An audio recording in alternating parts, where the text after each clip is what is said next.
then the Lord God said, "It is not good that the man should be alone. I will make him a helper to us." So out of the ground the Lord God formed every animal of the field and every bird of the air, and brought them to the man to see what he would call them. And whatever the man called every living creature, that was his name. The man gave names to all cattle, and to the birds of the air, and to every animal of the field. But to the man there was not found a helper at his heart. So the Lord God caused a deep sleep to fall upon the man, and he slept. Then he took one of his ribs and closed up its place with flesh. And the rib that the Lord God had taken from the man he made into a woman and brought her to the man.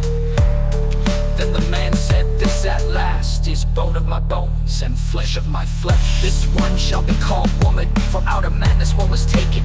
Therefore a man leaves his father and his mother and clings to his wife, and they become one flesh. And the man and his wife were both naked and were not ashamed. Now the serpent was more crafty than any other wild animal that the Lord God had made. He said to the woman, "Did God say, 'You shall not eat from any tree in the garden'?" The woman said to the serpent, "We may eat of the fruit of the trees in the garden. But God said, 'You shall not eat of the fruit of the tree that is in the middle of the garden, nor shall you touch it, or you shall die.' But the serpent said to the woman, 'You will not die, for God knows that when you eat of it, your eyes will be opened, and you will be like God, knowing good and evil.' So when the woman saw that the tree was good for fruit, and that it was a delight to the eyes, and that the tree was to be desired to make one wise, she took of its fruit and ate. And she also gave some to her husband who was with her, and he ate. Then the eyes of both were opened, and they knew that they were naked. And they sewed fig leaves together, and made loincloths for themselves.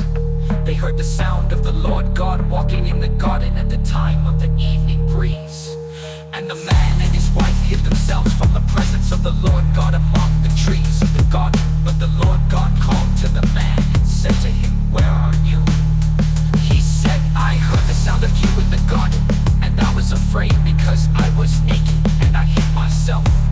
He said, 'Who told you that you were naked? Have you eaten from the tree of which I commanded you not to eat?' The man said, 'The woman whom you gave to be with me, she gave me fruit from the tree, and I ate.' Then the Lord God said to the woman, 'What is this that you have done?' The woman said, 'The serpent tricked me, and I ate.' The Lord God said to the serpent, 'Because you have done this, cursed are you among all animals and among all wild creatures. Upon your belly you shall go, in dust you shall eat all the days of your life. I will put enmity between you and the woman, and between your offspring and hers. He will strike your head, and you will strike his heel.'